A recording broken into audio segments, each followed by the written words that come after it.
गोधन, गजधन, बाजधन और रतन धन खान, जब आवे संतोष धन, सब धन धूर समान। जो संतोषी होता है वह समाज को अधिक से अधिक देता है और समाज से कम लेता है। जो लेता ही लेता है वह देता कुछ नहीं, वह कभी सुखी नहीं रह सकता, वह सदा भिखारियों की तरह ही रहेगा, सब कुछ होते हुए भी भगवान से मांगता रहेगा। जब तक आपका मन अज्ञान के कारण अपेक्षाएं, आकांक्षाएं, इच्छाएं व स्वार्थ से भरा रहेगा, जब तक मन विकारों से, काम, क्रोध, मोह, लोभ, ईर्ष्या, द्वेष से भरा रहेगा, तब तक आप ज्ञानी संत की बात पर भी अमल नहीं कर सकोगे। जब तक आप संकीर्णताओं, भ्रमों, वहमों, अंधविश्वासों से ऊपर नहीं उठोगे, तब तक किसी भी ब्रह्म ज्ञानी संत के संग का आपके मन पर कोई असर नहीं होगा। राग द्वेष के विष को कोई भी संत अमृत में नहीं बदल सकता। कर्ता के अहंकार से, फल की इच्छा से जितना मर्जी भजन कीर्तन कर लो, दान पुण्य कर लो, तीर्थ यात्राएं कर लो, इन सब से मन को परमानेंट कामनाओं रहित, अहंकार रहित कोई नहीं कर सकता। अगर ऐसा है तो क्या करें? कर्तापन की भावना से मुक्त होकर, अहंकार से मुक्त होकर, फलाकांक्षा की इच्छा से मुक्त होकर, अपने को निमित्त मात्र भगवान का सेवक समझकर और सब कार्य प्रभु के कार्य समझकर, हर कार्य प्रभु के कार्य समझकर और हर कर्म प्रभु का कर्म, प्रभु के लिए कर्म, जब ऐसी भावना बनेगी तब ही शांत होने का मार्ग खुलेगा। इससे पहले शांति नहीं मिलेगी। इससे आनंद मिलेगा जब सब कर्म परमात्मा के लिए करोगे, परमात्मा की शक्ति को महसूस करते हुए करोगे, तब जाकर आनंद मिलेगा, सुख मिलेगा, शांति मिलेगी और अंत में मोक्ष का रास्ता दिखेगा। अहंकार रहित होकर अकर्ता हो जाना ही शांत होने का मार्ग है।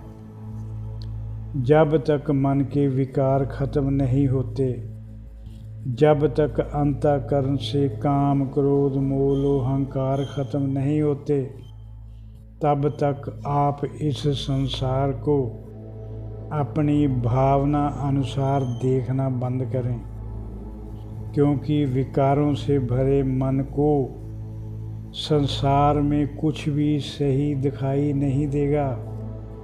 आप सदा महसूस करते रहेंगे सब बेकार, सब बेईमान, सब भ्रष्ट, सब में सब और बुराइयां ही दिखाई देंगी। कहीं भी भगवान करता दिखाई नहीं देगा। केवल मैं ही करता, मैंने किया, मैं ही इसे बनाने वाला, मैं ही इसे चलाने वाला। सब और हर जगह अपने संबंधियों में, अपने मित्रों में, अपने सज्जनों को मरते हुए देखकर भी अपनी मृत्यु कभी याद नहीं रहेगी। मरने वाला क्या साथ ले गया ये याद नहीं रहेगा। ये मान लो और पूरा विश्वास कर लो, कर्ता केवल भगवान प्रभु आपके भीतर बैठकर सब कार्य, आपके मन के सब भाव और आपकी वृत्तियों का साक्षी है, सब देख रहा है। वह सदा आपके भीतर विराजमान हैं।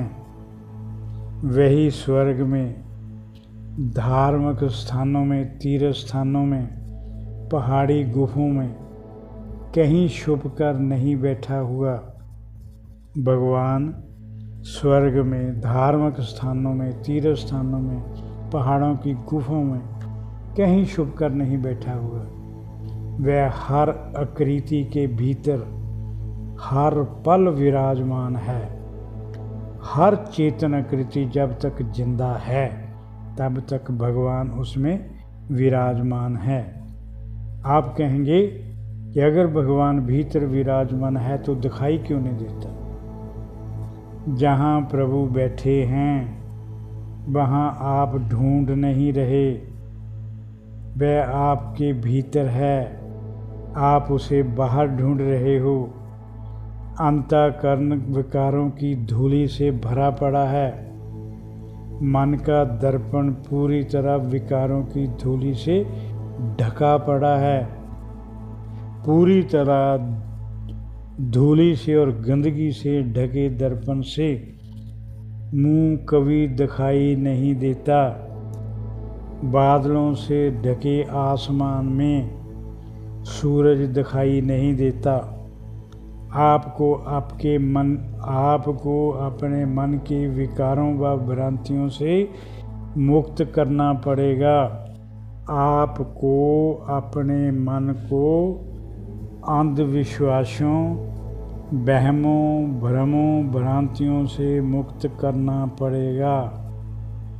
विचार शून्य होकर, निर्विकल्प होकर, निर्दोष होकर, शुद्ध अंतःकरण से किसी ब्रह्म ज्ञानी, ब्रह्मनिष्ठ संत का संग करना पड़ेगा।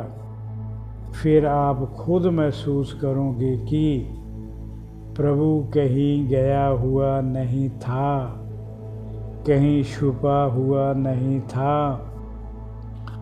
और आप जान जाएंगे कि प्रभु को कोई छीन नहीं सकता, इसे कोई चुरा नहीं सकता।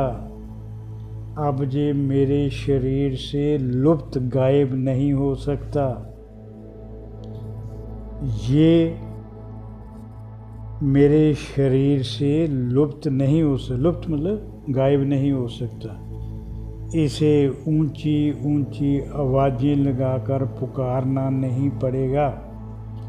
ऊंची ऊंची आवाज़ें लगाकर तो उसको ही पुकारेंगे जो हमसे बहुत दूर होगा। ऊंची आवाज़ लगाएंगे ताकि वो हमें सुन ले। भगवान को ऐसा नहीं करने की ज़रूरत, वो तो आपके भीतर बैठा है, सदा आपके शरीर में उपलब्ध रहेगा। ऐसी सोच को, ऐसी मानसिकता को दृढ़ बनाना होगा। फिर जाकर आध्यात्मिक यात्रा शुरू होने की संभावना हो सकती है।